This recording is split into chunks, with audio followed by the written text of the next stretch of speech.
thought you were in prison for life. I work for the government. Post office? You think they'd let me out of prison to deliver mail? I don't know. It's the first government job. Feelings about things.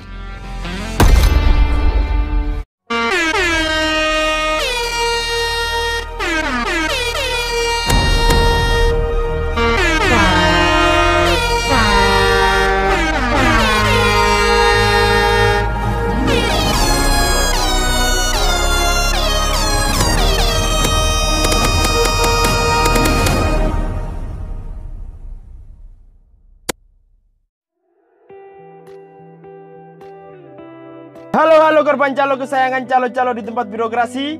Gimana kabar? Batuk kan? Atau sakit tenggorokan?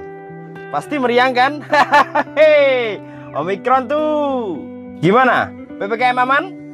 Masih disiram-siram petugas gak pedagang kaki lima di tempat kalian? Ninu. Balik lagi nih bersama Bang Calo di Calo Bioskop Channel. Kali ini Bang Calo akan membahas film superhero anti mainstream. Kalian pasti udah gak sabar kan? Atau biasa aja? Ayolah, tetap stay di sini dan jangan lupa subscribe ya.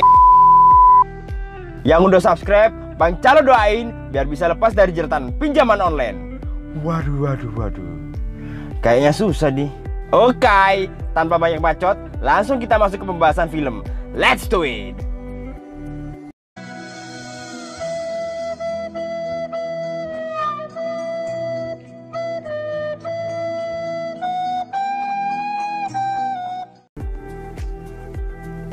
Lupain sejenak JL-nya Zack Snyder atau singkirkan dulu film-film Avenger ala Russo Brother. Karena mereka semua mungkin gak akan mampu bikin karya sekeren dan semenarik yang dibikin oleh James Gunn baru-baru ini. Yap, tentu saja Peacemaker. Apa Bang Calo berlebihan? Tentunya enggak dong.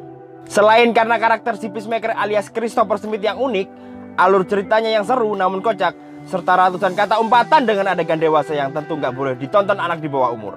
Ngebuat series ini adalah tontonan wajib bagi seluruh penggemar superhero yang mungkin pengen nikmatin tontonan superhero yang lain dari biasanya. Kalau Snyder dan Russo Brother punya protagonis yaitu sekumpulan geng beranggotakan tim superhero yang kelewatan OP dan udah jadi idola orang-orang. Bisa kalian bayangin apa yang James Gunn punya? Yap, seorang secret antagonis dari film The Suicide Squad tahun 2021 yang banyak haters gara-gara bunuh tokoh protagonis Rick Flag di film tersebut. Belum lagi, nih karakter tuh random banget. Gak kayak jagoan di film atau series lainnya. Peacemaker ini digambarkan sebagai sosok pria arogan yang bertekad ingin menciptakan kedamaian dengan cara apapun, tak peduli berapa orang yang harus dia bunuh untuk meraihnya. Kedamaian bapak kau nge. Oleh karena itu, Peacemaker menjadi buronan hingga akhirnya masuk penjara dan bergabung dengan Suicide Squad. Karakternya yang brutal dan urakan itu rupanya disebabkan oleh perlakuan buruk dari ayahnya bernama Augie Smith yang diperanin oleh Robert Patrick.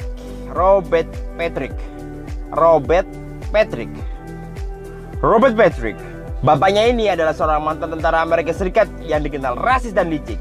Dia melatih Peacemaker menjadi seorang pembunuh yang kuat sejak masih berusia dini.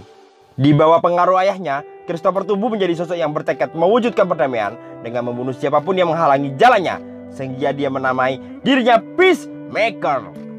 Perdamaian sama kau, Series Peacemaker merombak genre superhero yang berbeda, banyak adegan aksi yang memukau, dan tentunya komedi yang kental. Oke, Bang Calo ceritain nih sinopsisnya. Kisah ini adalah spin-off dari film The Suicide Squad tahun 2021, bagaimana Christopher Smith dibawa ke rumah sakit dan diobati pasca pertempuran di Project Starfish. Untuk mengurangi hukuman penjaranya, ia harus mengikuti proyek lainnya yang diinisiasi oleh Amanda Waller, Viola Davis dalam Argus.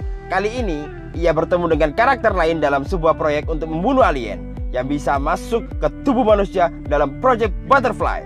Selain John Cena yang memerankan karakter Peacemaker, series ini juga dibintangi oleh Jennifer Holland sebagai Agent Emilia Harcourt, Daniel Brooke sebagai Leota Adebayo, Steve Egg sebagai John Economos. Mereka semua akan dipimpin oleh Clemson Murn yang diperankan oleh Cuk Woody Iwuji. Gimana sih nyebutnya? Cak Woody Iwuji. Ya itulah pokoknya. Nih tulisannya nih. Nah, selain itu ada juga Egli, elang peliharaannya, dan Vigilante, sidekick dari Peacemaker. Menurut Bang Calo, series ini membawakan ide segar yang beda dari film pahlawan super, juga anti-hero kebanyakan. Kesan brutal dan absurd juga terus dipertahankan hingga episode terakhir.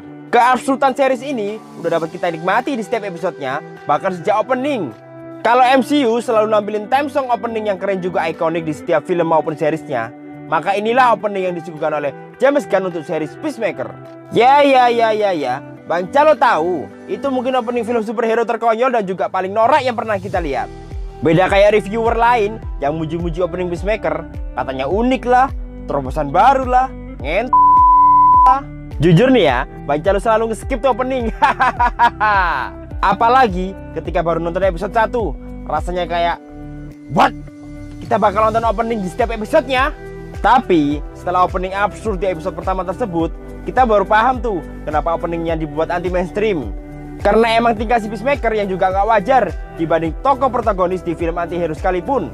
Mulai dari perbuatan rasis, seksis, feminis, narsistik, ngobat, trisam sama istri orang, sampai bunuh bokap sendiri. Wih, kalau di Indonesia udah diajar sama SJW. Kurang jahanam apa coba ulah si Christopher Smith ini? Semua tingkah Smith tersebut dibalut James Gunn dengan cerita yang konyol, hingga bikin kita ngerasa kadang suka, kadang kasihan, kadang ketawa, kadang gregetan sama si Peacemaker ini. Pokoknya nih ya, jauhin tayangan Peacemaker ini dari bocil-bocil deh. Peran sidekick di series ini juga amat ngebantu, bikin ngebuat alurnya makin brutal dan gila. Doi adalah vigilante alias Adrian Case yang diperankan oleh Freddie Stroma. Di serial ini, vigilante diceritakan begitu mengidolakan Peacemaker. Dia bahkan menganggap dirinya sebagai sahabatnya Peacemaker, walaupun Peacemaker tidak mau mengakuinya. Vigilante juga ditampilkan sama konyolnya dengan Peacemaker. Bahkan bisa jadi lebih konyol. Dia bahkan ditunjukkan lebih kejam daripada Peacemaker. Gak pakai banyak syarat, juga gak pilih-pilih kalau ngebunuh. Gak kayak Peacemaker. Kemampuan bertempur Doi juga sangat bagus. Padahal vigilante juga gak punya kekuatan super. Yang kerjanya selain ngabisin waktu dengan Peacemaker adalah sebagai pelayan restoran. Bang Calo nyebutnya ini orang kayak Deadpool, tapi versi manusia biasa. Lalu untuk antagonisnya, jujur ya, Bang Calo kurang puas sama peran mereka. Alien Butterfly itu kayak Skrull, tapi lebih lemah. Mereka akan mudah ketahuan dengan kamera sinar infrared. Di perang akhir juga mereka mirip zombie, yang mudah banget ditembakin sama Horde dan Vigilante. Terus Judo Master cukup konyol juga. Karakter setinggi dada John Cena yang pakai kostum mirip belalang lalu hobi makan ciki ini bisa ngalahin Peacemaker dan Vigilante sekaligus. Lebih konyol lagi waktu habis kena tembak Adebayo, tapi cuma diperban ala kadarnya. Tahu-tahu udah sembuh. Karakter antagonis yang cukup bikin Bang Calo berkesan adalah si Augie Smith alias bapaknya Chris, alias White Dragon, alias penjual pentol. Karakter ini kejam dan rasis. Selain itu bisa dibilang jenius juga. Buktinya Doi punya semacam lab canggih, lalu bisa bikin kostum White Dragon, juga berbagai macam helm canggih milik Peacemaker. Sayang banget harus dibikin mati di episode 8. Padahal nih ya, masih bisa banget dikasih peran antagonis di kisah DC yang lain. Banyak juga kejutan sepanjang episode yang bikin kita tambah penasaran tiap minggunya. Contohnya si karakter anak baru, Leota Adebayo, yang sepertinya masih polos, namun ternyata dia adalah putri dari Amanda Waller yang menyusup dalam tim Argus.